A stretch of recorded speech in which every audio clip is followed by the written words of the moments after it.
Welcome back to the podcast. You're hanging out with Kang, William, and Danny. Let's go. Hey. We're here. We're excited. The rain's come back in. How are we doing, lads? Not too bad. I'm Not excited. Too bad. I'm excited. I did not consider at all how much the rain would affect the podcast, if we can at all. I can't hear it through the headphones, so hopefully people at home can't listen to hear it. Hey. I was excited. When the rain finally came down, I was like that old, remember the old Australian television ad when it was like, Ma, the rain's here. Yeah, the corn ad. Yeah, the corn ad, right? And I remember like looking out and be like, oh, I forgot it rains. Talking about It's been like 7 months, right? Yeah. It's been a long, It was been dry. long time. talking about like farming and stuff. Have you heard about the Spuddies? Right, because that was the worst crossover ever. For the people that aren't here visually, I walked in, sat down, and William just got this big pink bag of chips next to him with no Right. context. I never asked him what's going on. so Did you choose to ignore it on purpose? I tried it for my own mental sake. so today, you know that Spot Shed is just next to Northern Boards in Rangara. Yeah, that's how we give instructions for people to find us. Yeah. Look So for Spudchet. I was like getting a lot of news on the new potato chips Spuddies. So me and Danny went down on the adventure. First official broadcast outing. Yeah, adventure to buy Spuddies, and Danny thought it was what I thought it was frozen chips that you cook because there was a shortage and he was building a factory. I thought that was fixing that problem. No, he just came out with bloody... We're planting the Potato seeds chips. for future vlogging content. Yeah, right? Oh, I was excited because I said we could cook them in the air fryer and like create chips on the podcast. Like, you know, like people have a steak podcast. Ours was going to be like hot chips, but I can't even do that. As But- the editor, just sounds like an audio nightmare. yeah, the ding. Yeah. I was like confused for a moment. Like I thought it's a potato chips. We have come back with an incredible, to be fair, it's William's idea, an incredible option for Burger Boy. Just like chip buddies, but with them spuddies. So you call them chip spuddies. Oh, that's not a bad name. Or like instead of like nachos, loaded fries, you got loaded Spuddies. Loaded spuddies. How about that? So what are these? It's Are these- Australian nachos. So they are like just chips, double in size, like same price but double in size. I mean double in weight. Sorry. Did you eat it already? It's like Yeah, half- we had a couple of It's a chips. massive bag, boy. It is. It a tastes huge like bag. every other salt vinegar chip you've ever eaten. Yeah, but hey, it's WA made, man. It is half the price. You guys are effectively. ready to go raw in this podcast, filled with carbs. We didn't eat much. I didn't eat much. So yeah, pretty cool. So if you haven't tried, go and try it. This is not a sponsored podcast. Not But sponsored. every time it But rains, Mr. Potato Man, if you would like to, I'm on board. my favorite part of the next door spud shed is every time it rains, which it has been now, it's just the roof leaks. Everything in the roof leaks. They Yes. have just buckets everywhere. Yeah, just inside the building. What a 'Cause nightmare. That was technically, I don't know if you remember from when you were a kid, but like all of that was an outside market and they just threw a roof on top, but they didn't do any planning about it. So when all the gutters are still there from the old building, which were effectively outside, so they just drip straight onto the floor inside the building. And remember last year, our building in here completely flooded. So I came in one day on like a Wednesday or something, and there was maybe like 2-3 centimeters deep of water over that Jeez. entire back corner by the window. So if you're a Northern Boys regular, you'll know that in our gaming section there, as you walk in on the left, that entire thing was an enormous puddle. And I effectively just used a big squidgy to like push it out the door. I wonder if I could go in and like just slip on some water, hurt myself, and then just like sue Spud Shed. Just like that lady from I believe you Williston, can right? sue me, so if don't do that. What? Yeah, you're in my building, so it's my insurance. Well, no, company. Spud Shed. And you'll be very quickly. Oh, yeah, true. Yeah, You go up yeah, there, yeah. yeah. You do it here. I'm not going to roll you out into the car park. And we never met. Yeah. There is no body found, really. It's funny. There was a guy that I know really well. He just walked past the shop a minute ago when Willie and I were talking, because he could see through the door. There's a guy called called Jai, and he owns like quite a big flooring company that I work for. And I popped down. I said, hey, because I like the guys, good bloke, known him for a long time. And so I'm like, he's like, what are you doing here? I'm like, this is my place. And then I like, this is like a 55-year-old man. And I'm, a professional man. And he's like, what do you do here? And I'm like, I wasn't prepared for this. I have to explain to this very adult male that only knows me as a transport fella that what was going on here. So we had a quick discussion about his kids getting Pokemon cards. I just tell people I work in retail. Because I'll tell people that don't know anything about Warhammer or card games. They'll be like, what shop do you work for? And I'm like, it's a hobby store. Yeah, hobby store sounds the Yeah. best. Like hobby stores makes sense. Well, I like to the club, so we sound cool. Yeah, there we go. A private club. I don't want people to feel, Gentleman club. Yeah. Oh, talking about private clubs, we have a new subscriber on the Boardcast. Oh, let's go. Hey, it's the Patreon thank segment. Let's go. Shout out to Greg joining our very cool Patreon. Welcome. Excellent work. Pretty excited. It's we're getting one a week. That's not exceptional growth, but it's we really appreciate everyone jumping on board. The road to 10. We're Are we 10 yet or not? That's 7. Okay, road to 10. We did have a good discussion last night on Messenger at like 1 o'clock in the morning about how we should proceed and make better use of our Patreon. So I think that was good. I feel like that was a good chat last night we had.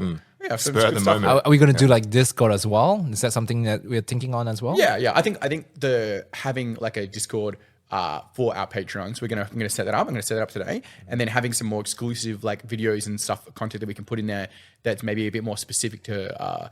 You can chat with Do us. we want a Boardcast Patreon? Sorry, Discord, or are we doing it through the Northern Boards Discord? Because we can set up a private room. You can have a private room. Yeah, just private room is good. Because you already have then the... we're advertising to our people. Yeah. That, it's $4.50 if you want to come and hear me talk shit. Yeah. More shit. I don't know.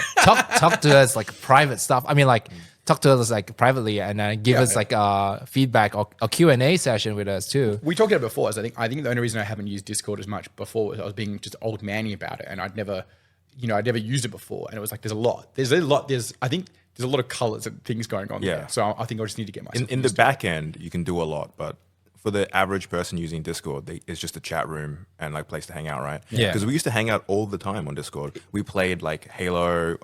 Remember we played Orcs, was that? Orcs Must Die, Orcs as well. We Must played Die. games. Recently, we had like a Total War Warhammer, like little like skirmish thing we had going on. We Another played through- project that I began and then forgot about. We played through the Northern Boards Discord. That was a lot of fun. So it's just a general hangout place. It's like I started that whole like Total War like what's the word? Like a league, I guess right? like league tournament thing, and then instantly realized that my computer couldn't keep up with the current version of it, and would just keep shitting itself. So my interest waned quite quickly. Right. So if you're listening, so do check us out soon to come on Discord. Yeah. Yeah, I can get Discord set up today because Yeah, we've already got it set up. So I just need to make a private room. We just need to add get in the a people that are Q&A. there. You can ask us questions Yeah. as well if you are a Patreon member. Well, that's what we thought. Like, we maybe do like little half-an-hour segments of answering questions. Yeah, pretty good. I will answer any question. Maybe not the way you want to hear it, but I will answer any questions given to me. I'll go full politician on it and just scoot in a different direction. What's your credit card number? Nah, no one wants that. What do you?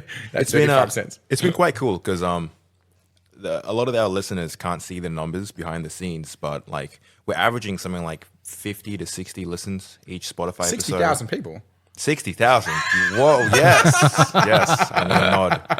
So, and YouTube was like, at first YouTube had a lot of views, but then it started to heater off. And like the most consistent listeners have been through our Spotify. Yeah. Oh, thank you so much. Yeah. So thank you guys. Yeah. So- I think looking at like spodcasting.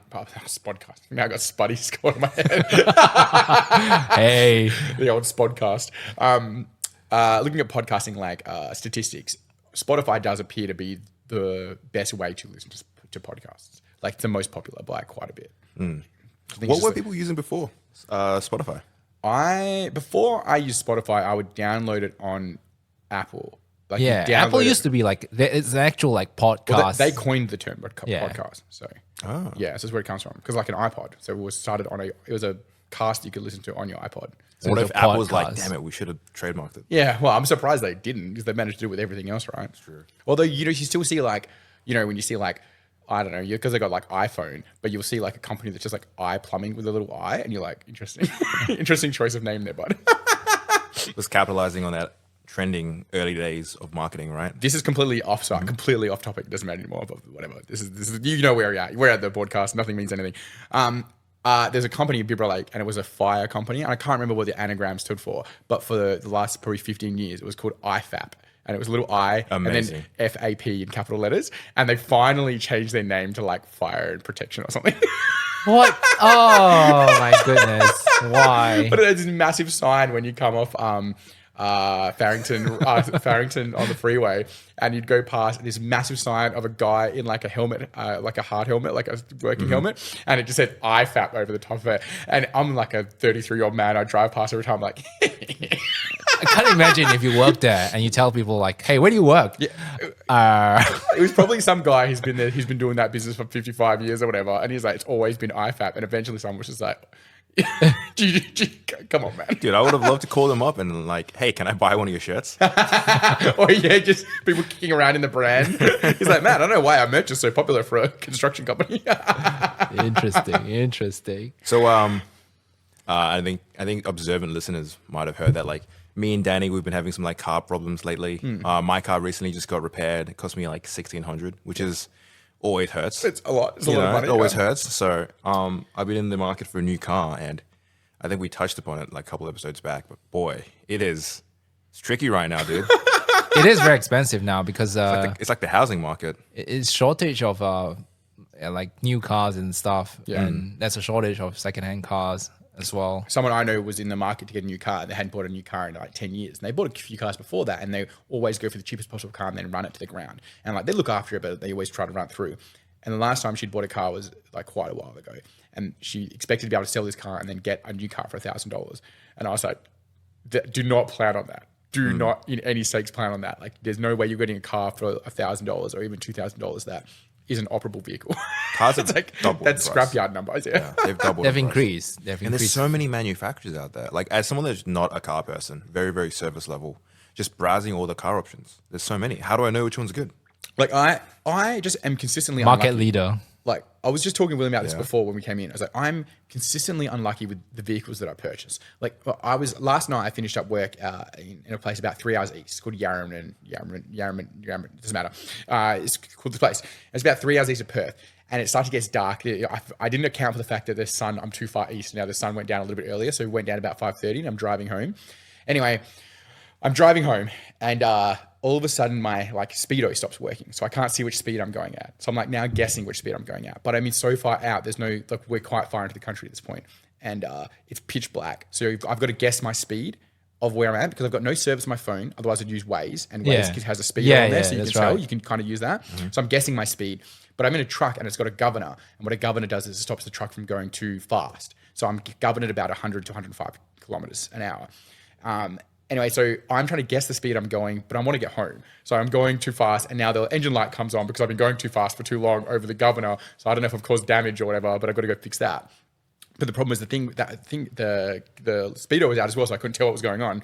Anyway, the next thing I'm flying along, and the first car I see in more than an hour and a half comes across. And so in Australia, like you're in the, I'm sure this is everywhere in the country, in most countries.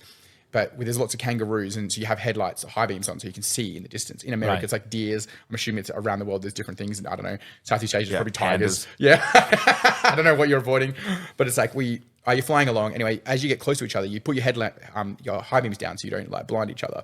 So we put our high beams down, and then I flicked them back on, and instantly an owl plows right into my windscreen, like a full proper owl. I sent off video. I actually thought I sent that owl to my family group chat. I didn't realize I'd sent it to our Warhammer Fantasy group chat. So Yeah, I saw the a bit of a picture. mistake. Is the owl okay, bro? Yeah. The owl didn't look like it was. No, the owl was not okay. Yeah. The owl crumped itself, and it was like the truck was getting hit by a comet. Like it was so loud, and like I'm like quite, I'm paying attention to what's going on. Otherwise, someone might freak out and like turn off the road because it was like someone had just hit it with a brick. Anyway, I kind of freaked out, so I like pulled off the side of the road. Feel a little bad for the owl. I pulled off, and I had to like use a pole that I've got on the truck to like get things through the pallets to like poke it out of my truck. Yeah, because it's like caught up in the guard. It was pretty rough, poor fella. I looked at the picture and I couldn't make heads or tails. I literally couldn't figure out where the head, it was like full the legs spread. were. I'm currently doing our position for the guys can see, but it was like full spread, and the wing was like caught up in the grill. Oh, dear. And it was a bit of a nightmare. So I put him in a little like impromptu burial to the side of the road there, got rid of him. Anyway, I pull off on the side of the road. Then I take the next turn. And as I'm calling up that turn, the guy from Woolworths who's doing the delivery here calls me for instructions. And I'm a little like, I'm in the middle of the dark. There's no light. Because it's cloudy, there's no moon or starlight either. So it's pitch black, and it's just me and my truck. And I'm trying to give this guy instructions how to get to the delivery to the northern board to deliver the drinks and the snacks and stuff. He's trying to get instructions, and because I'm on the phone and I'm switching between, I should have pulled over, but because I'm switching between screens quickly to answer him, I took the wrong turn. So I missed my turn off, and I put half an hour of a diversion onto my thing. And I also took a wrong turn onto a street that turned into 9 kilometers of not real road. So I'm now in like shingle, like bumpy road, not physical road. So I'm flying up there, and I'm like, when you do shingle, you got to either side go really slow or really fast. Otherwise, it's super bumpy, like it rattles everything around. So I'm going through there like 70 kilometers. The whole thing was cursed. It was a nightmare. I can't remember what the point of the story was. I remember you walking in. I remember you. I have no idea why I was just there in Northern Boards. Oh, the cars. That was a Danny ADHD certified moment. But I was at Northern Boards just tapping away on my computer, and I watch you walk in, and you're soaking wet. Yeah, I was and soaking you just wet. have a look on your face. Do you know what the worst bit was? I got soaking wet at 6 o'clock that morning, and then I man. slowly spent the entire day drying off, and then I just get drenched walking from my truck to my car. Yeah. Long day. Yeah, it was a bit of a nightmare, but yeah, it was like the same thing. I was like driving home. I was like, why couldn't my engine light work? And just like why couldn't my speedo work? And then my engine light not come on? And then why couldn't I just get home without murdering like endangered animals? Like, please. You know what it did as well? You know why the owl attacked my truck? Yeah. I have a Santa Claus hanging. I'll show you the photo after. Oh, maybe you know what? I will share. Yeah, I will share the photo with the patrons in our Patreon. So sign up, pay $4.50, see a dead owl. Perfect. That's what people want. So I have a Santa Claus hanging down from my windscreen on the inside of the truck. Probably thought it's food. For Christmas, the owl hit exactly where the thing was. So I think because we high beamed up and high beamed down, and the owl seeing like night vision, it must have just spotted it and thought it was something like it couldn't see the truck because the high beams.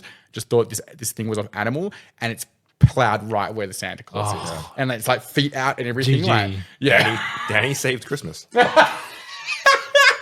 Santa lives to like when I was dying. So back to the original topic of Kang. You know, I've almost forgotten what I was talking about now. Kang's like looking for a car. Yeah. I just don't know where to start with cars. How's your search at the moment, and why? I think it's gonna be cheaper just maintaining that old car. Oh, though. for sure. Like I have like a 2006 Toyota Yaris, right? It's a hatchback. It's only got like 157,000 kilometers, which is nothing. It's like a baby car. Yeah, compared to especially that year. Absolutely. And like, I've had several people tell me that like, especially Toyota back in the day, you know, it's a mechanical car. You can repair the parts. It'll be fine. Yeah. But still, you know, I'm at the point now where I've been driving the thing for like 12 years now. Is there a part of you that just wants a new car though? Yeah. Well, after I got my car repaired, I was like, well, if this is going to keep continuing, it's just, I might as well start keeping my eye out now. Start considering it. Yeah. At least like, if not this year, next year, maybe get a new any car. other time, I would say you're absolutely correct, but it's such a nightmare to get a car. The market now with is the so price. bad right now. Crazy. So, And also expensive. very expensive. I was just because right now I'm just browsing like dealerships. I'm having a look at like what the cars cost brand new because I plan to buy secondhand probably. Is this really just a setup to get William's wife to help him buy a car? Yeah, but buy a car for me, William. No, I can't help you, man. You're not family. I can get away. I live close enough. There was a discussion that happened where people thought you were just like a millionaire because you have buy a new car every year. It's like, no, William has the wife hookup who works for a car company. Yeah. So we're not begging for your $4.50, and so willing to buy a new car every year. But I definitely started on the wrong end, right? Because I was like browsing for cars and I was like, oh, let's just see like what the nicer cars cost. Just get a frame of reference. And I was like, let's just set ourselves up for disappointment. I was like, Collect a booster first. yeah, exactly, right? I was like, all right, Civic Type R, right? Oh my god. I was I didn't even know what that is. It's the Honda Civic, right? But the Type okay. R version. It's like it's a sporty version. I was like, I remember racing that car in Need for Speed. I wonder how much one of those costs these days. Because back in the day, it's like a Type R would cost you like 45, but now it's like 73 Yeah. for Type R. Shit. Yeah, and like that's like a little sporty hatchback. And I was like, okay, well let's browse Toyota. I've driven Toyota my entire life. Let's see what it is. And like, just your like cheapest Corolla is like 35 to 40 now. Yeah. And then like the 86 is like 55. I mean, obviously the GT Supra is gonna be expensive, but a GT Supra is like 104 now. Yeah. It's BMW. What? It's a BMW engine. Is it? Yeah. Oh. The Supra, yeah.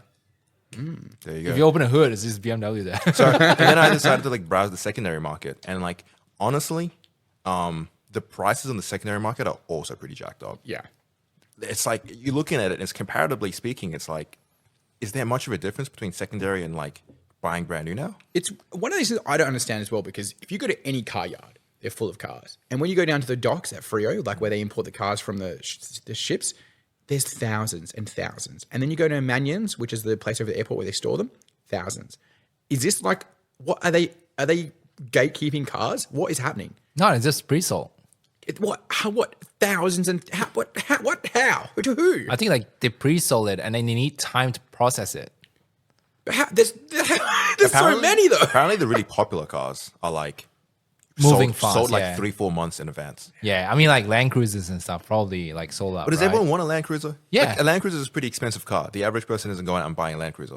A lot of people are wanting Land Cruiser. Yeah. Yeah, a lot. I forget they were in Australia, especially WA. WA. Everyone WA. wants like an SUV or a 4x4, right? There's like an echelon of like rich people though, because the industries that I work in, and I do deal consistently with people who make and earn a lot of money.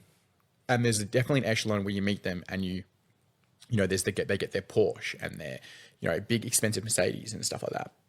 And then you get to the next echelon where they all just have Land Rovers, like every single one. Like I had, it's all Toyotas. All the really, really actual rich people that I've met, they've got 3 Toyotas, and they're like, yes, It's the reliable car. Absolutely, that has, like, yeah. I everything think in it. No problems. Yeah, no problems. It's not fussing about. I think there's a part where like those very wealthy people that I've met as well, they don't want to go down the shop and be seen as super wealthy. It Like, blends in. I know a guy who had a Ferrari and got robbed for his Ferrari. They followed him back to his house and like stole the Ferrari from him. Oh, Yeah, so it's like I think there's a certain level of where you want to go a bit under the radar a little bit as well. That makes a lot of sense though, because of Ferraris, you know, we're talking 6-figure digit car, right? You steal that, you sell it, just you sell it.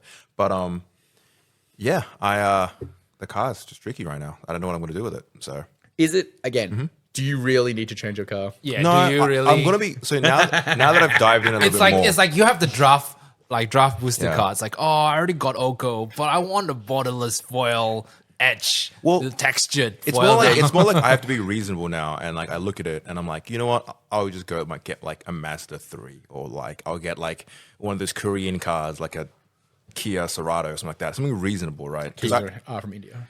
is it? Yeah. Oh well, you know. Do you know that Kia also has their contract for Range Rover, like the Range Rover here in Australia? So if you've bought a Range Rover here in Australia, it's not British at all. It's from India. Oh. And it's actually better because if you import a British Range Rover into this country, it's use a different coating and it's not prepared for our salt, like selenium levels in Australia.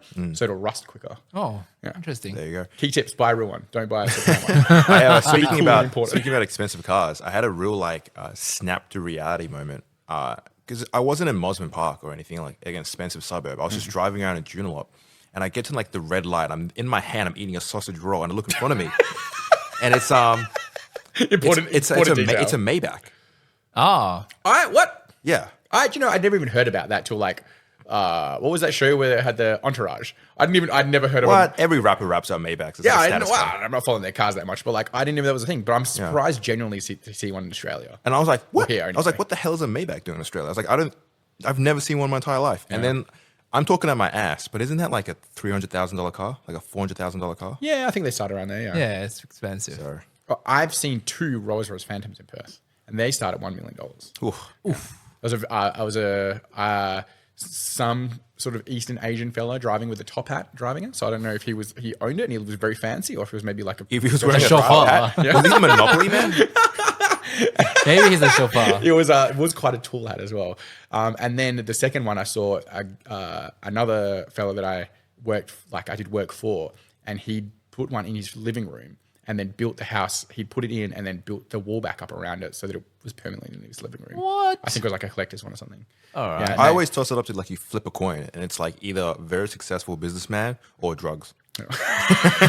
sometimes both. Yeah, that very, very tall top hat just hit all his drugs. He was Chinese and he'd bought 3 houses and then 3 more houses. So 6 houses in a suburb in Perth called Como. And he'd taken off all the backyards. So he made them into one property. And then a bunch of the back rooms had glass panels put into their rooms. So then they all looked into the central like Chinese style garden. It was pretty impressive. And he had spots there for like all the different family members that would come from China on different times and stay there. Interesting. Yeah, it's pretty impressive. And if you look at it on Google Maps, it's all like blurred out. You can't see it. Oh, wow. yeah, interesting. They blocked it. The just like how houses right now are like big business for Perth. I wonder if like vehicles are also big business. If people are just like buying cars and flipping cars now. I don't think you can Surely, flip cars unless you're like a dealership. Right. Yeah, because the amount of like the the GSD you have to pay, because I think dealers don't pay on the GSD until they sell it. So if you flip, you keep paying GSD on it. It's no point, right? You're pretty clued in with Toyota, William, because you've had Toyotas for like as long as I've known you. What's the verdict on Toyota nowadays? Because I've heard mixed opinions. No, it's good. Yeah, The best. What's the opposite of that? What's the opposite of good? Like, what mixed opinion have you heard? I don't know. Some people are like, oh, the Toyotas like cheaping out their parts. Like the older Toyotas are better. Really? I guess that's overall though. I think that's over in almost everything. I had one of my mechanics. He was talking about how like with older cars, you would stick your hand under like the dashboard to do like electronical work or grabbing some stuff, and you'll be fine. And the newer cars, because it's all like mass-produced stamped metal and stuff, like you just come out and you cut yourself, and you can just tell like just the little bits, like you're shaving off the burrs. There's a little bit less attention to detail. It's funny with cars, like, because people used to think in the 60s and 70s that they were the premium cars, but really those things were death traps. They were giant pieces of steel that anybody would die in. And then I guess the cars go through a renaissance where they're not as pretty, there's not much effort going into what they look like, but they're much more reliable, and the parts are better and the production's better, and it's more, I don't know, it's better for the people who are building them in the factories. But maybe we're going past that bell curve of like, now they're like trying to do everything is so expensive across the board. Maybe they're trying to find a cheaper way to produce those same products. But anything car related is a bit of a nightmare, because it's always like a mix of opinions and what is fact, and you'll have 10 different people will tell you 10 different things, right? Like, and like, BMWs are supposed to be nice cars, but then everyone will tell you that BMWs are shit apparently. And it's like, well, Service okay. is killer though. Yeah. Maintenance is killer. You want to see like the maintenance as well, right? I feel like with cars, people have a lot of strong opinions who should have no right having an opinion at all. Yeah. Like, you question them more than the degree, and they're like, they have no idea what they're talking about. I've driven like over maybe 12 models of Toyota over like in this 10 year, years. just this year. Well, this year I drove four models already. So What? That's still ridiculous, William. I've had 2 cars in my entire life. My Suzuki Swift with my white stripes. Nice. And dude. my... I know exactly. I can visualize it. I see it I've right driven now. like I think I've said this on the podcast before, but I used to have people pull up next to me in Ford Falcons with my red P plates, thinking I was going to be an attractive girl, and it was just me. so I've driven 3 generations of Camry. I think 2 generations of CHR, 3 generations of RAV4, and I drove a Land Cruiser before. Has your partner always worked for Toyota? Yeah. Okay. So there's obviously some loyalty there with the company as well, so it can't be too bad. Yeah, and then I drove the Supra as well. That's the fast boy one, right? Yeah, but you can't go fast anyway, so there's no point. Yeah, It's like you're really loud. You got a really Kids up in nice school. car, but you can't drive fast. It's like you really have a good, like, imagine in your hand 7 cards, all the best cards, and no land. Hey, Have you ever taken it down like Barbagallo or anything? Or you're not allowed to do that in a work car? Not allowed. You're not allowed to like track it. Yeah. I mean, yeah, it's good. It's reliable. I feel like it's good enough. I think There's an internal conflict in me, which is like resale is good. the adult Kang. That's like, be reasonable. Set yourself up financially. Have a car you can drive for the next 10 years. I agree. And then the 14-year-old Kang who was like, yeah, Need for Speed and Forza. He's Don't thinking about do the it. family that he needs to. Don't do it. I don't Kang. need a 4-door. I just need 2 doors. I don't plan to have kids anyway, right? How much is a BRZ? So You need to save the money for Modern Horizons 3. that's the new set coming out, dude. The prices are pretty high. with the prices of those boxes coming through, you got to choose either car or buy a box of Magic No, cards. it's probably like food or cards. I think the collector's box in America has hit 500 USD RRP, and I think that now even the US like customers are starting to throw their hands up in the air, because it's like, I guess 500 is a nice round number that people can get angry at, and it's like, if it's 500 US like retail price there, what is it going to be here? Like $1,000. I haven't $600-700. Yeah. I haven't checked the price of per booster, but I was expecting heavy. It's going to be similar to the Lord of the Rings.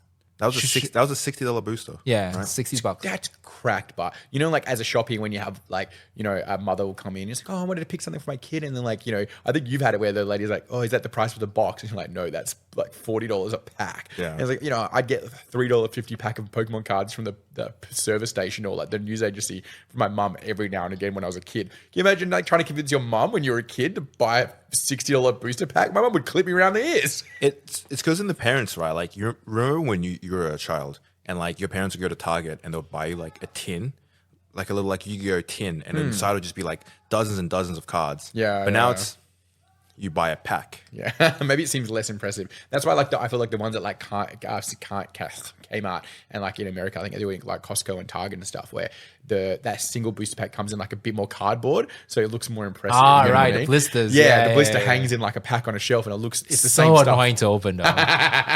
For a pack, to open for a pack, you need like, because I buy like the one piece blisters from like Kmart. No, not Kmart, Big W. So if I buy a bunch, it's like, oh my goodness, the amount of All like that rubbish. extra stuff, Yeah, yeah. I know.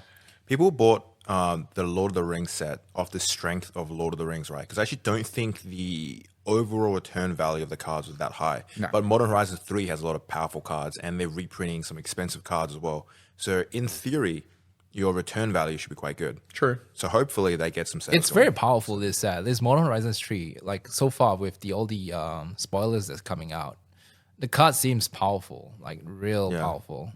A lot of like 1 drop, like 2 drops, like pretty fast, effective, lots of abilities. I think you were talking about it earlier, William, where it seems like they're pushing Modern to take the place of where Legacy was by printing a lot of like Legacy staples into Modern. I feel like that's the right direction though. So Legacy, it's hard to play. Like not everybody who's just joined Magic, like, oh, I want to play Legacy. Like that's not something they will do, right? Because it's so expensive. I know. I literally asked this just 10 minutes ago. Is Legacy the one? That's the one with all the cards. Is that right? No, that's Vintage. Vintage, sorry. So Legacy, it's like you can play most of the like sets, but you still have like banned and restricted. Yeah, it's alpha, beta is banned. So Everything Vintage is else just good. every card ever. Yeah, pretty much. Like you can't play like Time Walk in Legacy. You can't play.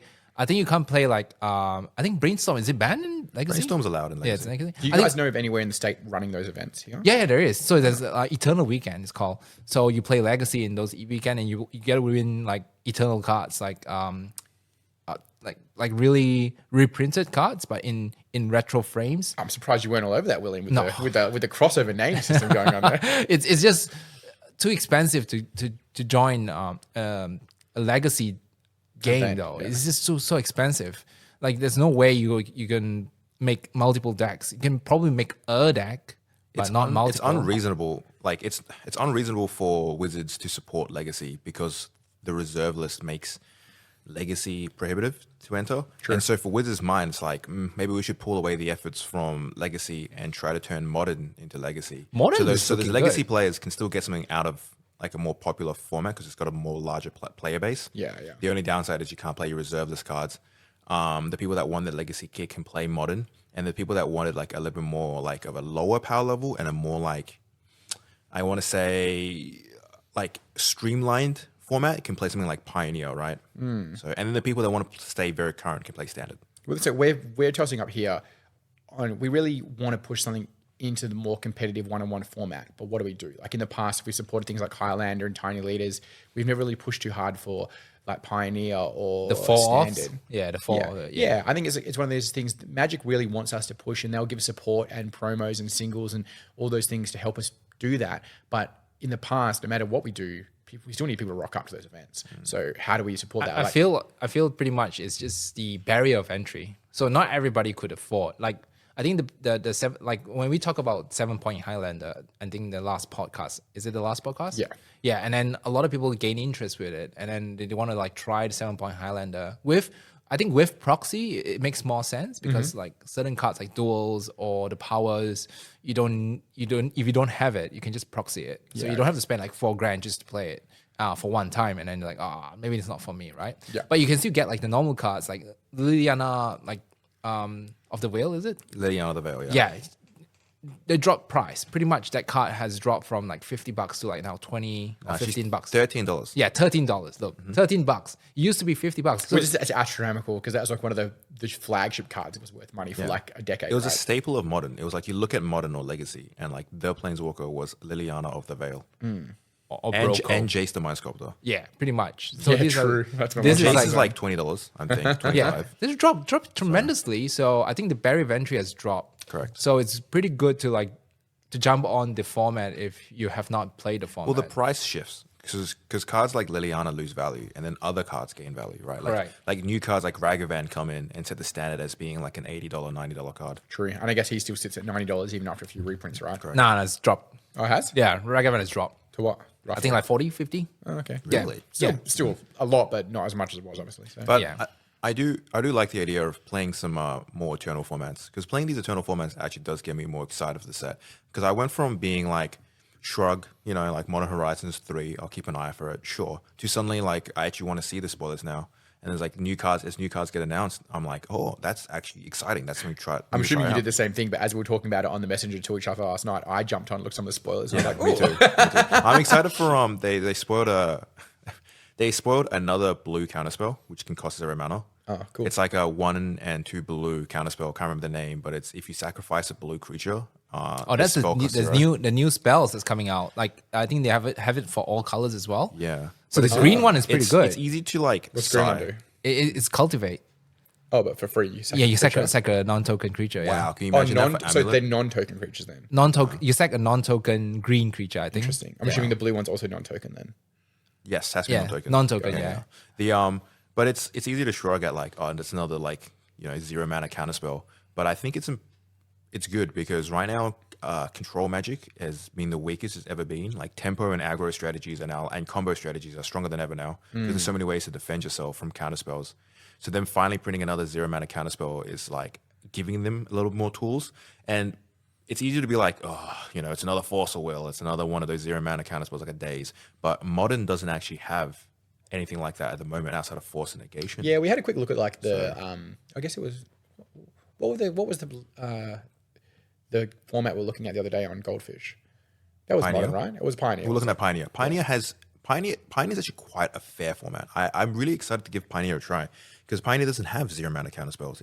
It's actually relatively a stable format because it's the last 10 years worth of cards, which sounds like a lot of years, but it's actually not a crazy large. Because it's funny to me, because it goes back to the Return to Ravnica, and when you said that originally, I was like, oh, that doesn't seem anywhere near enough cards, and I just forget that you're kind of old manning a little bit. Where you're like, oh, that's a long time now. It's a long time. Yeah, it is. Time's gone faster, and without me, I guess, thinking about it as much. But to Return to Ravnica is a heap of sets in between. It's less daunting, right? Because the entire history of Magic is 40,000 something cards, 50,000 something cards, and then like I think if you look at Pioneer, it shrinks it down to like 5,000 something, like 5,000 something card options. Yeah, because I think we've talked about it in this cast a few times where we want to try and push something that's more marketable in the shop, but I also don't want to shill like standard back at our players if it's way too much money. Like I want whatever we choose to do or run be good investment and time and experience for our customers to have. And it's hard. I don't know if standards there. I hope like it'd be nice if it was, but I don't want to pretend like it is. I just want to add to what Danny said is playing like eternal formats, like 7-point Highlander. It's like killing 2 birds at 1 stone kind of thing. Because if you have the cards for Highlander, you can use it for Commander. Correct. Pretty much it's the same thing. It's just really good cards for Commander too. So if you're buying like a mana crypt, right? So you can use it for Commander. Like, I mean, people will say, but yeah, it's still usable in Commander and 7-point Highlander. Yeah, so it's like a 2 thing. Like if you buy Liliana as well, you can use it for Commander and... You're not going to feel bad buying a Force of Will. You're going to use definitely. it in anything that allows it. Correct. So, Yeah, it's true. I built a pretty reasonable. My deck's built better than I can play it, but I put a pretty reasonable deck out of just cards I have from Commander. Yeah. And I guess I have like probably a larger collection. Oh, I don't know. Actually, these days I've sold most of it through the shop, but like I probably had a larger than regular collection being like involved in the shop. And That's stuff right. like that. But overall, like I just built it with what I had. So talking about like 7-point again is we had a couple of listeners on the podcast that's actually built 7-point Highlander deck. Yeah, people listen to the podcast and then they went to Eternal Magic and bought cards. Yeah, let's go. The Thank system you. works. Like, Yeah, so and then they got to come down here and play an event at the boards, and it's full circle, baby. we should like make a how we call it, like a soft event for 7-point Highlander. yeah, I'm planning to draft something up because I'm actually quite excited to dive Oh, back just in. come and play. Like, And especially the people building the 7-point decks right now, or like friends of ours, but also like just pretty cool hangout people. So Yeah, especially just like come new and play, faces is probably. fun because they bring in new Couple of perspectives. games? What are we going to call it? Eternal 7 boards Highlander? Sure. Love that in. Bot Eternal. Well, I this is again. I'm gonna fucking just completely derail it here. But we've talked about merch for a long time. We should do our first line should be shorts, and they're boards shorts. Yo. I wouldn't make We're board going shorts into winter, bro. We're gonna have the coldest But legs. like I said the other day, it's like now I can activate my true truck driver powers, these tiny little shorts in the coldest weather possible. And I wouldn't, board shorts are lame. You should have tiny little, like, if your shorts go past the middle of your thigh, they're too long, all right? I'm giving you some fashion sense for both of you. So they wouldn't be board shorts, but they would say the word board shorts on them. Maybe across the bum in like a juicy fashion. I don't know. You make it the club uniform, and in my like contract small print it says must wear uniform. I wonder what the top of I don't think I've ever seen the space between Kang's knees and middle thigh. I don't think It's pale. If I pull my pants up too high, it becomes the beacon of Gondor. sometimes when I get out of the truck from sitting, if I've driven too long, they've all bunched up and it's hard to tell that I'm even wearing pants. And that's the way that it should be as a true Australian tradie. I'm the same, but it's like when it's a 40-degree day in summer, right?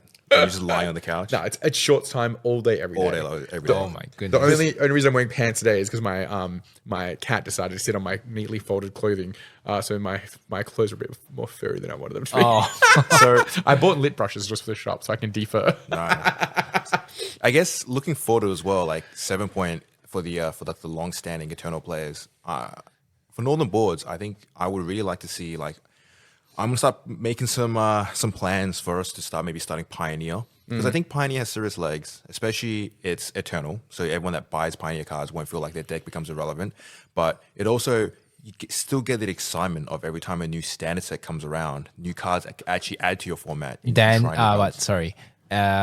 Kang and his Chandra deck. Dude, yeah. So there was another reason why I want to play Pioneer again is because when I played Pioneer, I don't take it too seriously. So I went in and I built Chandra Tribal. So Chandra's a planeswalker, and this deck is built entirely around her. The deck has 0 creatures and like 14 Chandras. It's a tragic deck.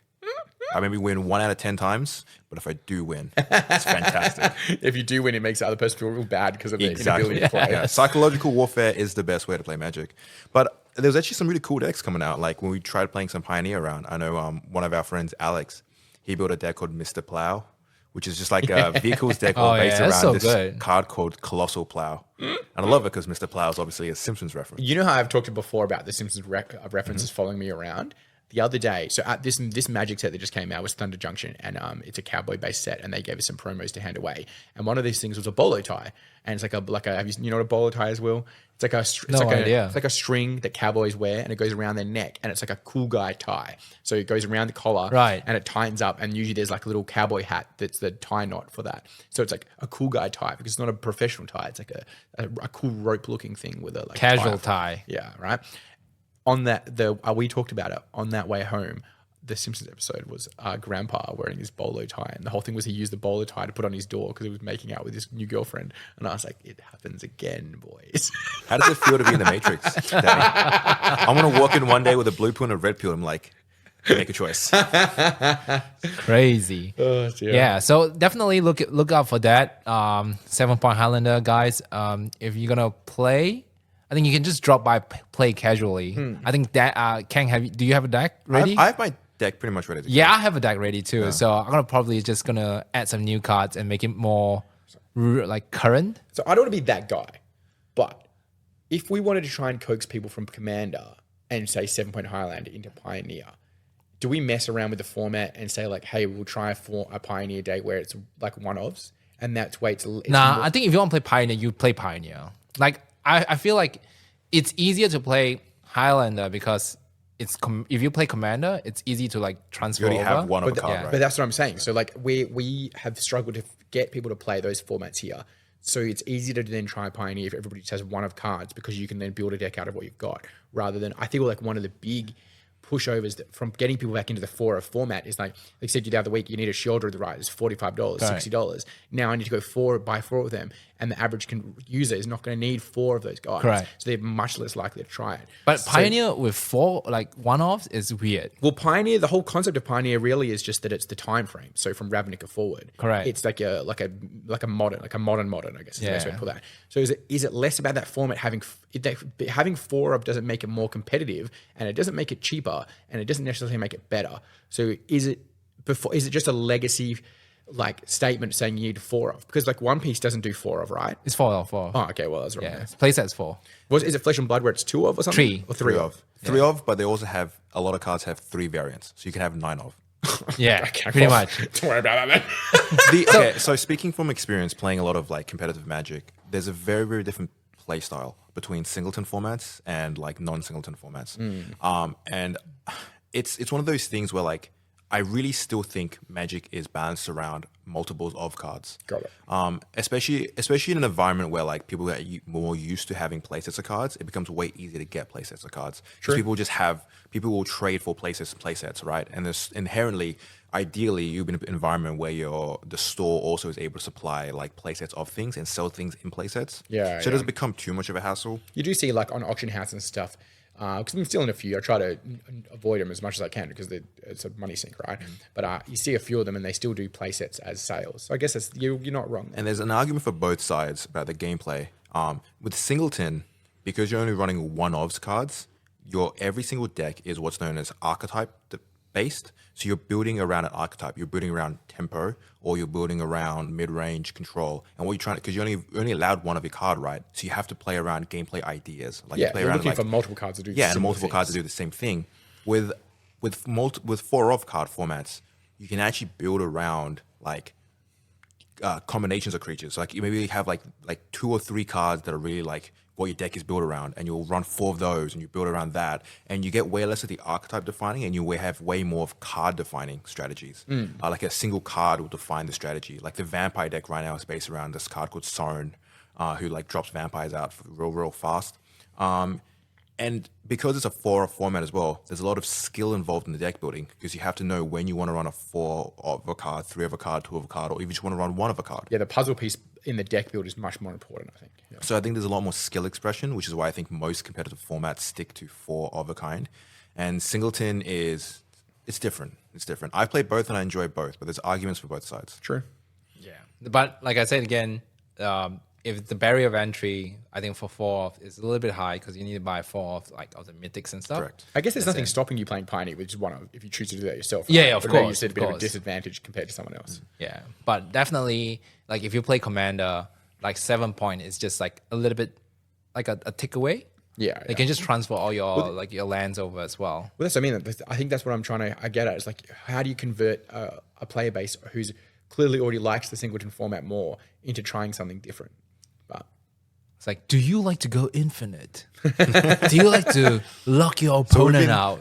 We've been talking about Play card 7 games. point Highlander. We've been talking about card games for 30 minutes. Have you guys done any hobby recently?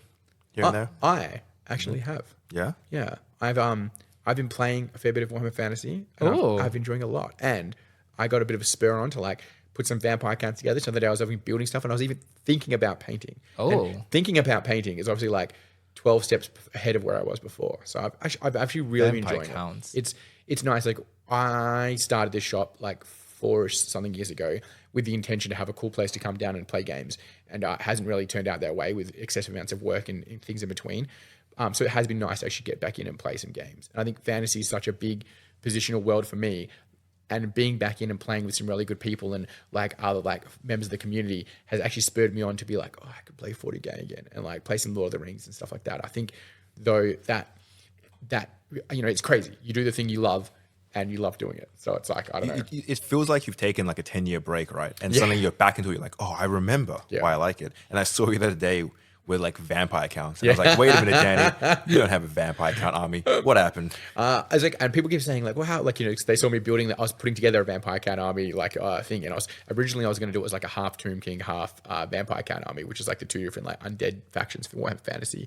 And then now that I've like put it together, I'm like, well, I kind of have enough for a full vampire count army and a full Tomb King army. And as I'm going through it, I was like, oh, because I've got more than 3 Chaos Warrior armies in there as well. And then I was like, oh, I had this cool idea. I was like, well, I've got some Slash models that I've had painted up before, and I've got Dark Elves, and they lore-wise go together really well. And I was like, oh, I'll make my Chaos Warrior army this. But then I'm looking at it, I'm like, well, I've got enough for a whole. I can do that and a normal Chaos Warrior army. And I'm like, oh, shit, I'm up to 12 armies. 12. That's pretty crazy. Yeah, it is, and I've done a lot to like sell off, to like support the store, like a lot of my own certain things that I've collected over the years. Hey, we should do like since AOS, is it AOS 3?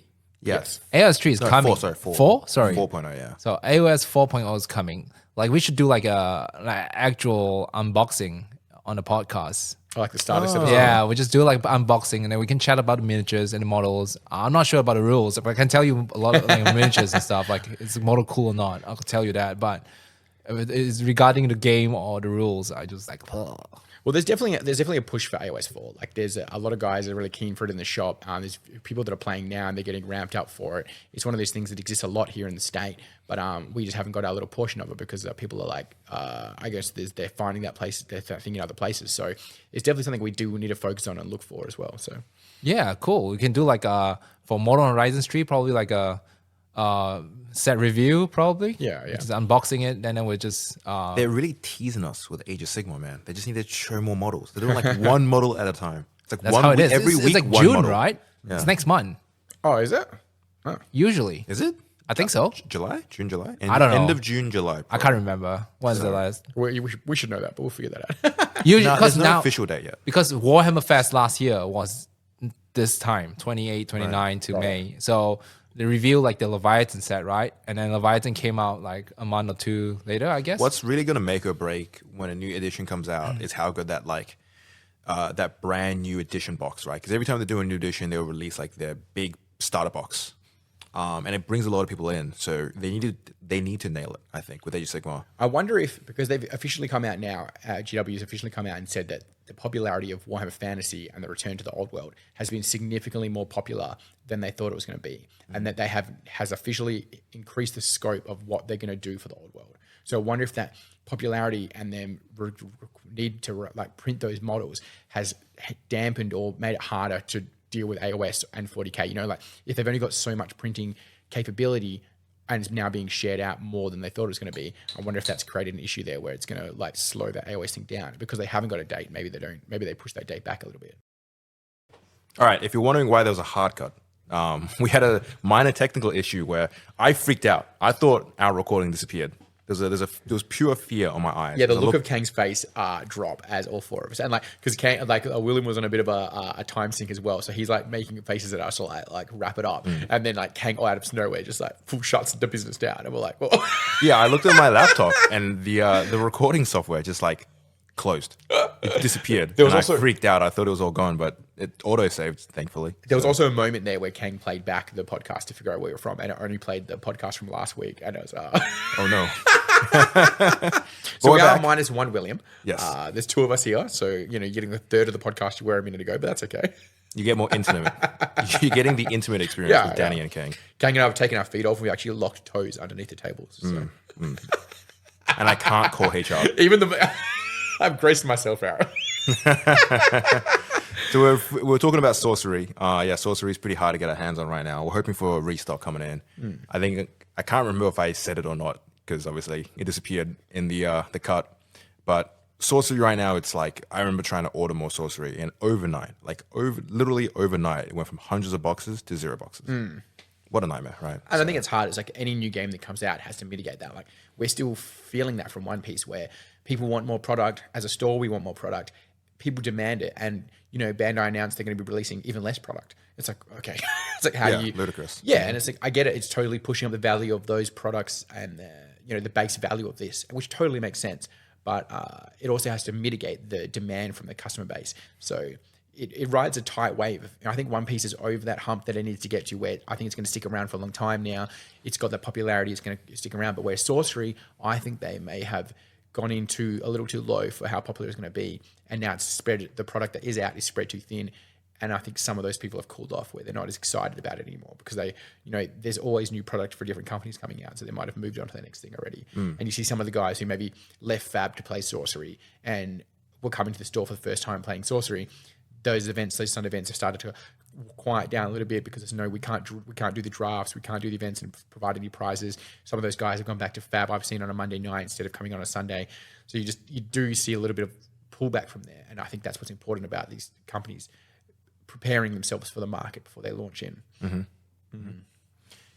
You looking forward to like building some more Magic decks? Yeah, You reckon? I think Spark so, that yeah. creativity again? Yeah, I think I've been out of it for so long, and now getting back into it and actually playing some games and coming down, play Commander and doing this and that with some like, you know, members of the community that I like spending time with. It has actually been really fun, and I think, you know, it's that thing. It's like at the moment we've got so much going on with work and the restaurant being renovated and on the truck and like here, it's like there's so much going on.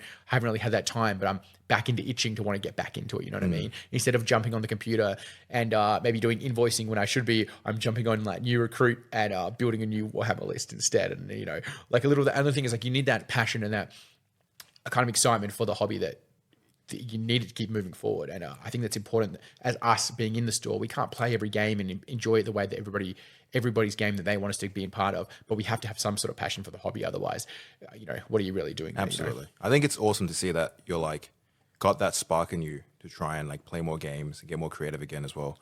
So, because it's something that like, because I think I'm at that point now where like I had to step away from doing a lot of hobby for a little bit of time just because, life got busy, but also I'm always a big purveyor of like, you should take breaks from what you enjoy, right? Absolutely. Try out some other stuff try out new things. And when you do come back to a hobby, you'll never feel like worse off. It'll always be better, Yes. right? Yeah. You'll enjoy it more. That nostalgia kicks in. We see as people who work in the shop, we see hobby burnout a lot. You see it. Like you see players who've played consistently for maybe like 5-10 years, and then all of a sudden they drop it because they're just like, they get bored, or they finally go, oh, it's too hard keeping up with, it's too much money keeping up with everything. And I think that's what we really try to enforce. Like the hobby should be a tertiary part of your life where you come in and you enjoy it. You don't have to buy every new product and keep up with every meta. Like enjoy it for what it is and really sit back. And I think that's one thing that Magic has a bit of benefit now. People are constantly coming and trying to buy every card and every new set that's good for their deck. But now there's so much product. That's a bit of a contention. People complain there's so much product coming out. Can't keep up with it. But I think they don't need to keep up with it. Take it for what it is. Like now when you come in and you play a game, you might not have looked at the last set or set before that. So then you have new experiences because players are playing new cards and that surprise is back there as well. Correct. So this is Kang bringing in the Fallout mention again. Right at the end of this episode. All right. I finished season 1. Spoilers. Is it spoiler alert? No, I don't. No spoilers. No spoilers. Well, we're at the end of the episode. We can give spoilers and then we can just talk about it, right? Do you want to talk about it? Yeah, why We're not? at the end of the hour. William finished it so long ago that he's not going to remember anyway. He's not here, so tough tits, right?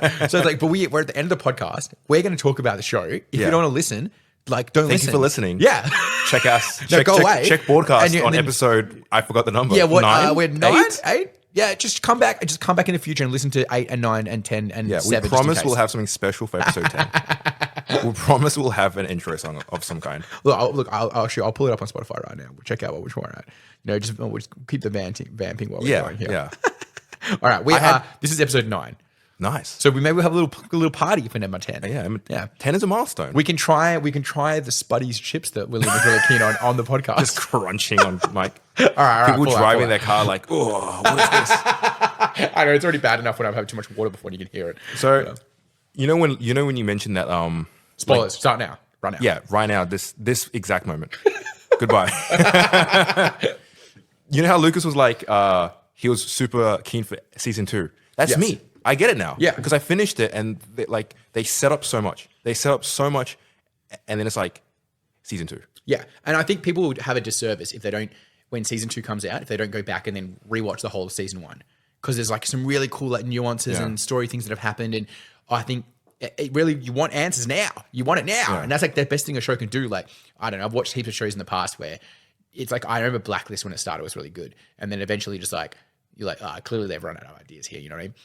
And it's like, I think it goes too long in the tooth. Fallout's in this perfect position where what they've released is fantastic. And you want answers for what's happening now. Like you're so invested in the characters. Yeah. And like even like Maximus and his goofy storyline has no idea what's going on any time. But you're like, oh, he's just starting to like edge in to like be not shit. Correct. It's like, my opinion of Maximus hasn't really changed. Yeah. I'm still frustrated at the character.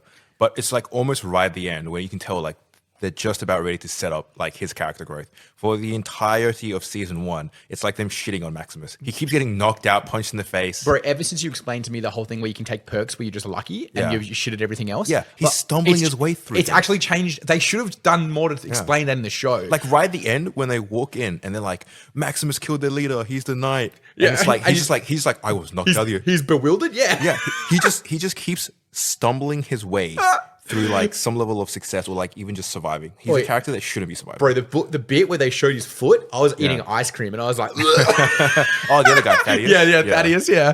And he's definitely a ghoul now. Yeah. So, But such a good callback to like when the what's her name? The main character? Lucy. Yeah, Lucy like shot the ghoul to put him out of his misery. Such a good callback to when when Goggins does it earlier in the thing and he ghoul, finds his right? mate When in Cooper the Howard. house. Yeah. There's little parts of Cooper Howard character which came out really nicely, and it's really reflected by how good of an acting performance, like how good the performance was. When like that little bit when he's like, I remember how good food was back then. Yeah. That little bit of like mercy as he like finishes off the ghoul. Do you know, I'd spent months trying to figure out where, not months, like weeks or whatever, we've been watching it, where I'd seen Walter Goggins before. Because I didn't. Tarantino. He was in The Hateful Eight, and he was in, I'm just drawing mental blank right now, but he was in a bunch of Tarantino movies. Oh, well, I didn't realize that. And He's always typecasted as like the douchey villain. do you know what I saw a photo of him from that I remembered? It was Sons of Anarchy, and he played Oh my God, the yeah, transvestite you're right. like porn guy. And I didn't realize, but as soon as I saw that photo like pop up, I was like, shit, that is where I remember him from. Yeah. He's had some pretty crazy roles. Yeah. So- well, that's quite a diverse range. So season one actually, now I'm quite convinced season one does a pretty damn good job of like, especially for people that don't know anything about Fallout. They really set it up well. They explain a lot. You got to see a lot of like the Volta experiments. You got to see a lot of like the Wasteland and like the factions, the nuances of the faction. They even dived into how like there is no true good guy. Everyone's just fighting for claim over the Wasteland. Everyone just wants like their own thing with it, their own power. Yeah. And then it was really cool because in the games, they don't dive into the old world much. You don't actually get to see much of the old world. And the TV shows actually kind of filling that gap of you got to see a lot of the old world. Yes. I wasn't expecting myself to really enjoy when they do the flashbacks. And you got to see Voltec, you got to see like Robco and all that stuff. Yeah. And there's tons of fun little references. I think that realization that his partner was in on the jibe the entire time was like a real moment for him, because like now you think like, you know, the whole time you can see where his pain was coming from, the fact that he lost his family and his daughter. And then, you know, because at the time, I guess in the early part of the season, you think it's because he's lost them. So that's why he's so twisted as a like character. But now you find out that he's spending the entire time trying to find them. Yeah, he wants answers. Yeah. And it's like, you know, he's asking them like, you know, where are my family? And I think that's, but theoretically, like, I guess she was during the show, she was talking about them being in one of those three together, right? So did she pass away in one of the, because it's 31, 32, and 33, right? Yeah, 31, 32, 33. Yes. Yeah. So was she in there and she's gone? Like, obviously, they're going to answer these questions. You know, we're speculating at this point, right? But did he know that she was in one of those three? Because she does mention it to him. Yeah, there's a lot of answers need to be answered, right? Because clearly the family was supposed to be in a vault, but when the bombs dropped, the daughter and him wasn't in a vault. The daughter wasn't in a... right in the true. beginning. Yes, of course. So the mother's missing.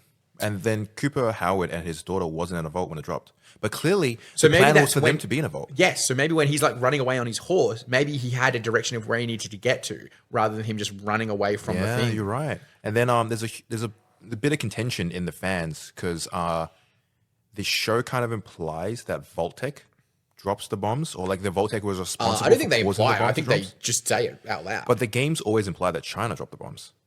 So there's a bit of dissonance there between the lore. So what if Voltec was caught by surprise too?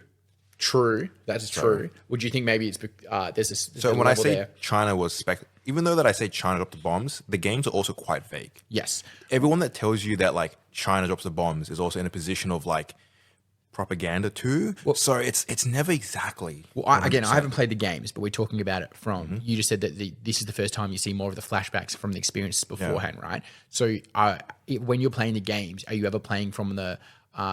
Like you're always playing from someone who leaves the vault. I'm assuming, is that correct? Generally, So not all of them. I guess have those characters had as much background knowledge of the Vault-Tec business? No. It's always like, you know, fresh people, I guess. So this is the first time you're seeing that. So maybe that allows them to go into that scope of like now finally saying, hey, who that is. Yeah. And maybe that's part of like the writer's agreement, like, hey, we need something juicy so that we got a hook for the show.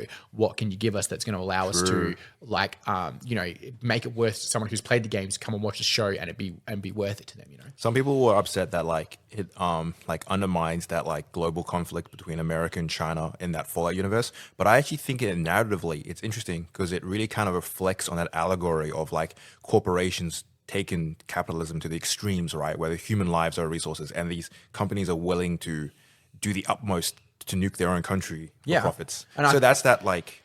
I think there's a better Mm-hmm. evil character who is this like corporate faceless company rather than like a racist kind of thing of having like us, like the US versus China. You know what I mean? Especially in the current political climate. Yeah, because everybody can get on board with like, they always talk about like World War II was like fought by lions but led by donkeys. And it's that concept of the Chinese soldiers are just doing their job and the US soldiers are doing their job, and they're being lied to by their like hierarchy of government or whatever. So it's easier to like the Chinese segment and hate a corporate company than it is, especially for a TV show. You know what I mean? You got to run a line of like, they're putting this on Amazon. They can't be too overtly like hate the Chinese. They will still want to sell the show. Yeah, like in the 60s and 70s, the ultimate evil was Russia. And over the past 20 years, you've really seen a downturn of like that anti-Russian sentiment because, they theoretically have got along with each other since then. But then maybe like in the next, is the Wolfenstein coming out again? You know what I mean? Like, is the next big evil back to being Russia? And if we sort ourselves out, in 50 years, let's say there's no war, everyone shakes hands, we're all friends with each other. Who's the bad guy? Do you have to create like fake terrorists? Covenant. Yeah. Maybe we start living on Mars and then it's Mars versus Earth. You know what I mean? Or like, Elon Musk versus the world. It was like the same thing. Like how much less, if there was no World War II and everyone just got along, how much less media would there be that exists, right? Yeah. So much is like pawned off of those big historical moments. So it's like theoretically, and I think it's good. Like I don't think, I wouldn't want to find out that they're perpetuating like Chinese sentiment or anti-Russian sentiment in a video game because it helps the propaganda machine. You know what I mean? So maybe it's better for them to create a faceless corporation because it's easy to hate someone like, when anything goes wrong, it's easy to hate Microsoft or. I think you're right though, where it does create for a compelling narrative. Because looking into the show now, it just like I really want to know more about those characters that worked at Vault-Tec. Like the once you see there's a whole vault of frozen guys, you're like, oh, there's so many things. And like how they're all tied into like Vault 31, like the and the little brain in the fucking little machine. That's actually a thing at Fallout. Robo brains are a thing. Oh, is it really? So yeah, so that and was he's stuck cute behind to the see mop bucket, like the like you just wanted him to go kick it over, right? Like, yeah, surely absolutely. He's being a little like a piece of shit, and he's like, come on, bro, just give him a kick. Yeah, just put a bucket over the Robo brain. He can never go around. You're like you ever remember Robot Wars from England where you get the two robots fight each other? You're like the flipping robot versus the brain. Those flipping robots are always the most OP. You have to ban those robots. You know that they in the US version of it, they had the Mythbusters guys join in one time. Yeah, Grant. Yeah, and he made like an unstoppable machine. Yeah, they made an unstoppable machine. No, sorry, it wasn't Grant. Sorry, it was the guy with the beret. Yes. I can't remember his name, but they eventually asked him to like, can you guys just like forfeit because like clearly nobody can fight your stupid machine. He made a machine that just like span around, like indestructible, like fort, like just a big dome that had like just like things that would knock your like robot around over, and just like you can't get him because it's like just a big piece of sheet metal spinning around.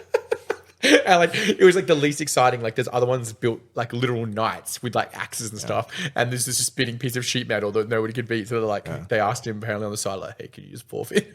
But anyway, going back to it, like knowing about like how the Vault-Tec members have like lasted so long and all these unanswered questions, like the eye patch blonde girl from the vaults. Oh, she's from the management vault, and now she's gone off, and it's like, whoa, what's her attachment? I know, because people were like so into her character. I know she's like, quite fit, so I'm glad she's come back to season 2. She was like the innocent vault dweller, right? She's like the innocent vault dweller type, and now she's like potentially evil. You never know. Because there's that saying they had like, when in doubt, vote for 32 or whatever it is, or 31. Yeah, the management vault, whatever it is. Yeah, make them overseal. So yeah, like I know, because now she's with a bunch of like the innocent guys, and like they split those two guys up and everything. You're like, oh, so juicy.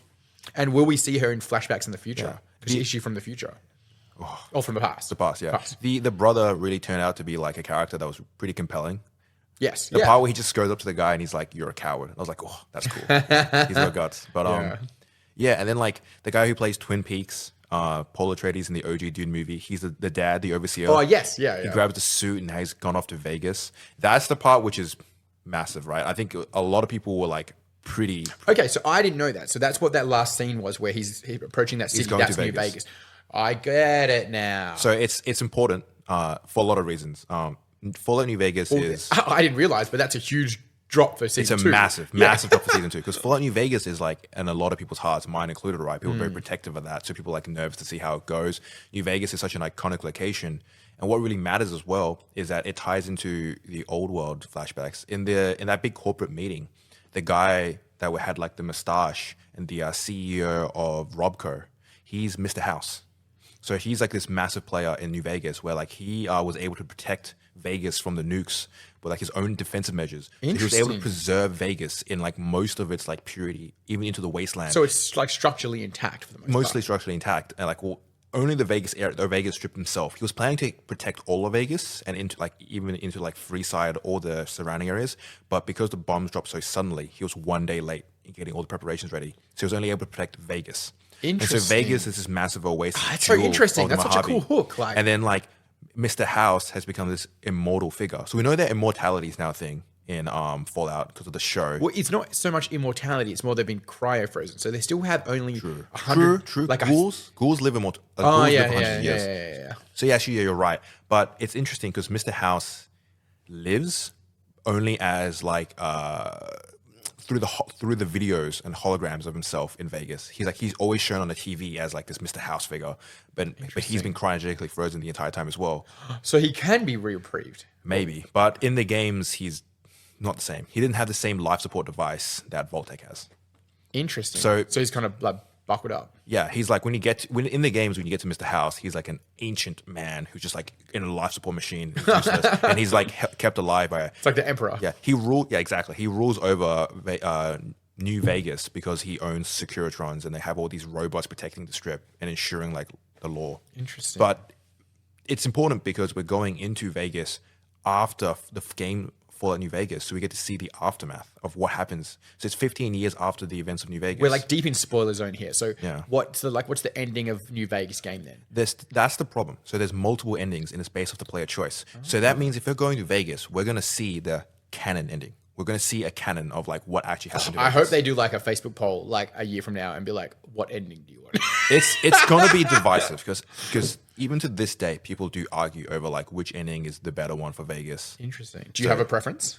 I have a gameplay preference, yeah. Yeah. I always choose there's an ending called the Yes Man ending, which is an independent Vegas where you kill the president, you kill Caesar, and you kill Mr. House, and you become the ruler of Vegas. Oh, that's pretty cool. You can choose to game-wise. fuck off all the factions, just rule Vegas yourself. Interesting. Which is a very like gaming thing, but obviously not necessarily the best choice. So now, if we're talking about season 2, then do you feel like they did good enough in season 1 that because if Vegas is your favorite game, do you feel like they've done well enough to then move into season 2? Yeah, I think from what I've seen of season 1, I'm going into season 2 with less nervousness and more of anticipation now. I think it's good, especially the NCR, right? The New California Republic that Moldova rules over in the Sandy Shades area. She passes away, right? She does, Yeah, at the end, at the end. holding hands with Rose, Yes. Lucy's mother. It was I think it's important because the NCR holds a special place in a lot of people's hearts as a faction because the New California Republic is one of the longest standing factions that existed in practically all the games. In Fallout 1, you're one of the essential characters that starts the ball rolling of the creation of Shady Sands. Oh. So in Fallout 1, you play So we've seen the start and the end of that. yeah, entire we've thing. seen the entirety of what Shady Sands is. We've seen the grow through the games, and then that's why for so many people they were like, "What? They nuked Shady Sands," and like it was so hurtful for a lot of people. They've been so tied to this location. Because in Fallout 1, you're a Vault Dweller, where you meet like the father of Candy. That's where that's where my computer shit itself. Yeah, right at the beginning. I attempted to speak to a vendor, and the vendor had no way to exit. Because in Fallout 1, you see Shady Sands as this little like shanty town, like this little it's nothing. tribal village, and then you see it grow into this massive like conglomerate, this capital of like the New California Republic, this shining Interesting, jewel of potential civilization coming back into the wasteland. How cool, yeah.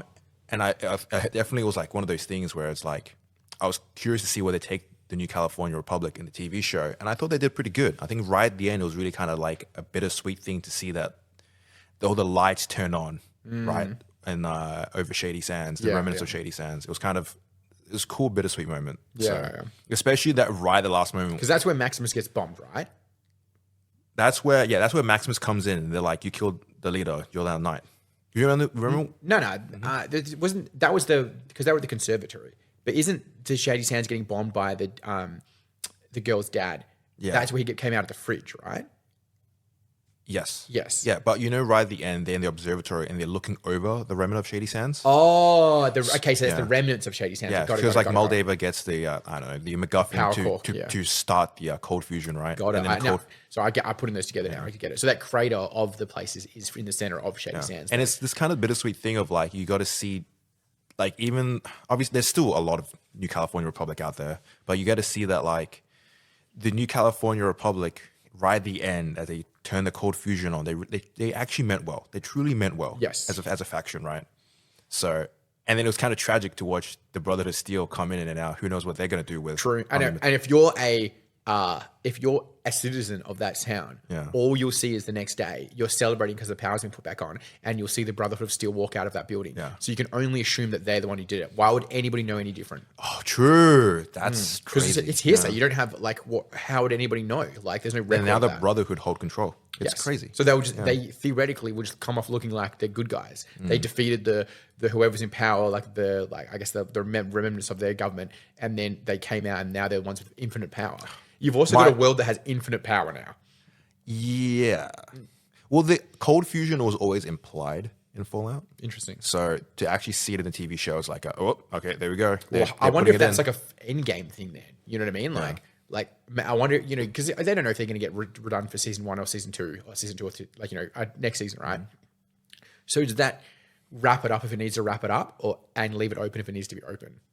I think it's going to be a key player. Because a world, if we came up with endless power right now, A lot of the world issues would be solved. yeah, right. People would argue about anything. You'd be like, that doesn't matter. Yeah. Like anybody can live in a house now. We're good. Exactly. So, But my personal frustrations against the Brotherhood of Steel as a faction continues to grow. Yeah. I already have a lot of jerks, jerky jerks. If you jerks. play the games though, especially Fallout 3, Fallout 4, you might think the Brotherhood is still a good guys. Because in the games they keep depicting them as like a noble, like a knightly house, house. And then most other depictions, which I'm actually quite glad the show actually stuck to their like original depiction of Brotherhood as the more zealot. I know the Brotherhood Militaristic. of Steel had that giant spaceship thing. And Predwin, and people, that wasn't in the games, right? That was in Fallout 4. They added that in Fallout 4, which I have my own problems How with. the fuck did they build that? How do they have the infrastructure? It's from the old world. It's from the old world, and so they just come across it. yeah, they probably like save it and preserve it and repair it. And that makes more sense because, like, when you think of like Warhammer Fantasy, Warhammer 40k, where they have entire planets, like moons, reconstructed into docks where they can build these ships. How did those people build that thing? Everything is basically from the old world. And is there space shit? Like, is there stuff in space? In the games, there's aliens. There's aliens that come down called the what the Zetans. fuck? That's like a one of those like fun jokesy type things. It's like a video gamey thing rather than a narrative thing. Got it. They don't actually contribute much to the narrative. The Yeah, because I guess like now having infinite power and aliens, you Yeah. create a whole different system there. exactly right. But like, for example, those power suits. The power suits are all from the old world as well. They just like maintain. Because that was from the war with China from before, right? Correct. Yes, Correct. correct. Yeah, I do. There's conversations there where Walter Goggins' character talks about like he actually used those to fight people in Anchorage. Yes. So he fought on Anchorage, which is in Alaska, when China was breaking into the lands, American lands. I have a problem with that as well. How did they invade Alaska? I think it was supposed to be like a military thing. They wanted to conquer it. I guess, but why? I don't know, dude. There's gas fields up there and oil fields, I guess. That makes sense. Resources, because the war was over a resource shortage. So, and then like it was cool because Cooper Howard he mentioned like in the T-45s they were mass-produced pieces of shit, which they were. And there was actually inherent flaws in the T-45, which he wore in Operation Anchorage probably, and then the T-60, which is what the Brotherhood That's where he of like Steel shoots him wear. in the heart or something. Correct. The T-60s is the newer model from the T-45s, and it's one of those things. Was like, oh, that's a really cool little reference. But it was a little funny to watch him like gun down a bunch of like Brotherhood of Steel members in the dark when like the power suits have headlamps. Just turn your light on, bro. Well, they caught him by surprise though. True. I don't know. But it was cool to see like the NCR and Brotherhood come together and just have this bloody feud, and no one really came out of that unscathed. Well, I think it's a testament to how good the show was. If it's, I can go in and have no idea of any of the references and have a good time, and you can go in with the expectation of the references and like a little bit of like, well, if they fuck it up, I'm going to be mad. Yeah. And come out happy as well. That means that's a good show. They did well. I'm looking forward to getting, because they're doing miniature models of the Fallout characters, Lucy, Maximus, and yes, and Cooper you Howard. For Fallout Wasteland Warfare, they're releasing the models, and they look pretty good. What, have you seen any gameplay? I have watched Wasteland Warfare gameplay. It plays like skirmish style. The closest equivalent would be like Kill Team. Interesting. Yeah, it's a small board game. You activate each model individually, obviously. Correct. Yeah, and the little things where like Cooper Howard's character's design is really cool. The pistol he has, it's like a gyrojet pistol. Yeah, I don't understand what that is at all. It's back in the... It reminds me of a spud cannon shooter. Yeah, kind of. In the real life, back in the day, they were thinking of developing like self-propelled pistols, like pistols where the bullet is self-propelled, like a little rocket. It's called gyrojet pistols, right? And it never really left like real testing. Are we talking about real life stuff? Yeah, real life. In real life, they were developing that. You know a bolter? In Bolter from 40K? Yeah. That kind of deal, right? But like in real life, it never really went past like development. And then It obviously... sounds like a nightmare to shoot an explosive. Yeah, cool. And then obviously in the Fallout universe, they've just decided to be like, the technology got far enough. I guess where they're they had set the gyrojet pistols. like 1,000 years ahead of us, right? So maybe they know what Yeah. they're doing. Yeah, I'm like, I'm looking. I liked it. I liked it. I was the hardest person to please overall, and I found myself enjoying it. So Yeah. No, I think it was really good. And like I said there, when you can get all those different types of the fans on board at the same time, you've done well because most people are ready to be angry. yeah, as we've very aptly found out. Lucy definitely like has grown on me. Well, So if they film now and they move forward, like let's say they film now, film for a year and a half, they do editing for half a year. It's 2 years before another one comes out, realistically. Yeah. So like those are people going to be noticeably older. 2 years is not nothing. they're probably already filming. You reckon? Absolutely. Most production is because you have to remember that when they finished filming season 1 was probably a year ago. Yeah. Well, they were filmed in Namibia. Really? Yeah, in the desert. Holy shit! That Yeah, makes because sense. there's like behind the scenes footage of like, especially Walter Goggins and his whole ghoul get up, him talking about how much of a nightmare it was. He's in like a full took him- latex leather skin suit in the desert of Namibia. Even at the fastest, it was like 45 minutes to put the makeup on. Nightmare. You know, his nose was CG as well. It was What? all CG. Yeah, you gotta get rid of it, bro. There's You a can't make up getting rid of something. I guess so, but I think that either with they just build up the face so then it looks like it's going back in something. I guess they Obviously wanted that to make it worked. look natural, right? Yeah. Because as an actor as well, you still have to be pretty mobile on your face. Well, there's a photo of him in a movie like 4 or 5 years ago where basically he's a zombie and his nose is missing as well. So there's like a meme that goes around where it's like a glow up and it goes from like him being basically white like that as like a zombie thing to him being red. But there was also what was the Marvel bad guy? He was played by Elrond from Lord of the Thanos? Rings. What? No. No. The Nazi guy. Red Hood. shit, Yeah, Red Skull. Red Skull, yeah. Because he played it. That was I didn't realize it was him. yeah, it's Wow, that's the Australian actor. I always impressive. forget his name. He's an impressive guy. But he had the same thing. And I think that was they built with his one, they just built his head up really big so that by time it nose had to go back inwards, there was space between his actual nose and the thing. There's a thing that them going into Vegas is going to be huge. Where like we got to see the NCR and the NCR in Vegas. We got to see Mr. What's the House, NCR again? The New California Republic. okay, yeah. The government that Moldavia was ruling over. But there's a faction we didn't see in season 1, which was Caesar's Legion. So Caesar's Legion is a massive player in that like desert area, Central America. Yeah. Because 1/4 of the commander decks from Magic the Gathering. exactly right. So they're essentially like all the middle of America wasteland raiding factions all kind of got conquered by this Genghis Khan style character by the name of Caesar, right? Who rules over his giant faction under the ideology of those Roman legions. Because when Caesar started conquering all the raiding factions and bringing it under his wing, he realized that he needed to become bigger than just a man, just a ruler. He needed an ideology. So he started founding his whole ideology based on that Roman legions and him as the emperor. Like a godhead, yeah. Yeah. So he becomes Caesar, or like Kaiser, as they call him internally. And the Caesar's Legion is like massive. They own everything in the middle of America, all the wasteland factions. And they're putting pressure on like governments like the NCR and Mr. House.